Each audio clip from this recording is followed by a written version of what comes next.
MrN.com. We welcome Leona Lewis. Hi, Leona. Hi there. I'm so sorry you have to put up with this. It's, but welcome. Yeah, her headphones were messed up. John? No, they're not plugged in, Oh, that's why. Yeah. It helps. You see, when you eat meat, it gives you the vitamins you need to know to plug in. No, welcome. You really are a vegetarian? Yeah, I am, yeah. Now, have you ever been accused of being high maintenance? No, that's really... No. Really? Yeah, I guess I'm really I don't wear animal products either, so I don't buy any leather, so all of my, accessories and stuff is really cheap. So But you like the look of leather, though. So, I mean, what do you do when you want the look of leather, but you can't... You can get plastic, vinyl, PVC... Yeah, there's stuff faux like that. leather Oh, stuff. nothing's as good as a fresh carcass. At least it's No, What I like to do, Leona, not to mess you up at all, but I like to chase a cow down in the field and rip the hide off and put it on immediately. So I get the warmth of the freshly killed cow. It's fabulous. Where do you find cows? You're in New York City.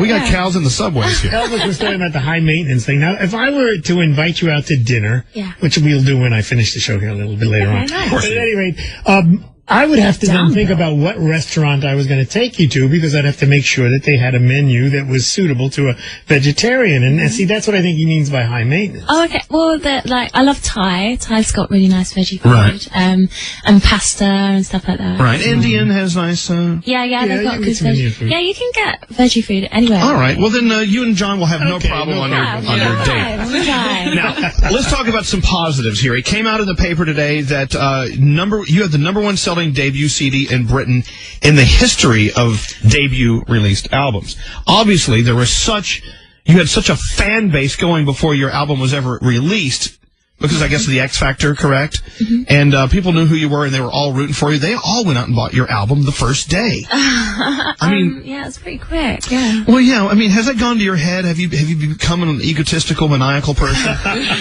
or are you still the sweetheart that we've heard rumor? No. I couldn't believe all the support, really, that everyone actually went out and supported it like that. But it's amazing, and I'm just so thankful to them for all of that, because it's a great achievement. You know, and of course, people may not understand what the X Factor is. It's sort of like the American Idol is here. It's kind of similar, except we've got categories like we've got over 25s, under 25s, which I was in, and then we've got bands as well. Right. Mm-hmm. And there was also a great appearance that you did on Oprah. So give people a little tutorial about how you came to be besides the X Factor, because I thought that was really interesting how you said that you were going to give up music, but then you just kept on going. So tell everybody.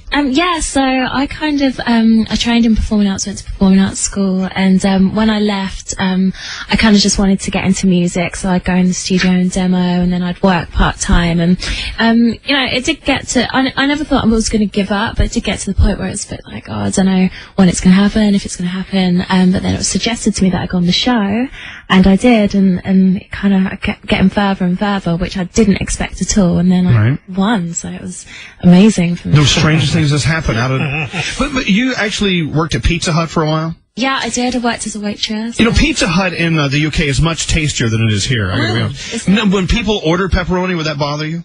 No, I don't. Of course. Have you ever thought about going back to that Pizza Hut now and closed say down. hi to people? Oh, It closed down. nice. Shortly after I left. Of course. He said, Leona's here. No one wants pizza. Well, look, you know what? We know, I know, because we're in radio, we know what's going on musically around the world, and somewhat. And we know for a fact, and I'm sure you figured it out, in the UK especially, you are mammoth and have been. Your career has been just up in the lights there for at least a year now, and you've been selling, how many #1 singles have you had over there? Can you count them?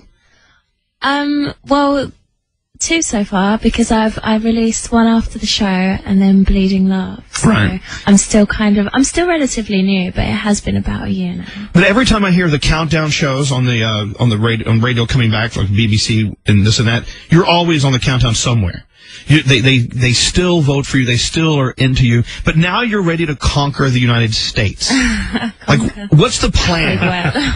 No, really, what's the plan? I mean, how do you move across the pond and and take over the U.S. with your career? Well, I was kind of lucky enough to work with Clive Davis, and he's given me a lot of help into, in the album, into introducing me to some really brilliant songwriters. So I was lucky enough to get to work with them, and they were kind enough to work with me, seeing as I was kind of unknown to them. So we created the album, and then kind of Clive's just helped it from there. So I'm just seeing how it goes, really. Clive Davis, he's had a couple of hits. Yeah, maybe one or here two. and there, Yeah, here and there.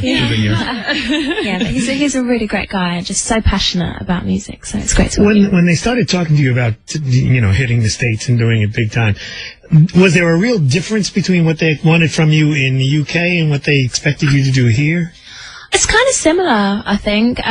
But again, I'm still kind of learning about it, but I think it's quite similar the way they approach things here and in the UK. But obviously in the UK I did the show, and so I was known a bit more there. Right. Than I'm kind of starting really fresh here. So it's kind of exciting for me. If I'm not mistaken, I mean, the video is different here than it is in the UK. Yeah, Why? That's true. Yeah, we also did 2 videos. One video which had been released in the UK and in Europe, and it got played so much, and people were really supporting it. So they said that maybe we should do another video, and we did it in Times Square. So a new one for the US. So it kind of keeps it a bit fresher, because the single had been going for quite a while, and people were really kind of supporting it. So we thought it'd be giving it a different kind of a new lease of life. Yeah. Well, I don't know what they're telling you, what kind of advice they're giving you.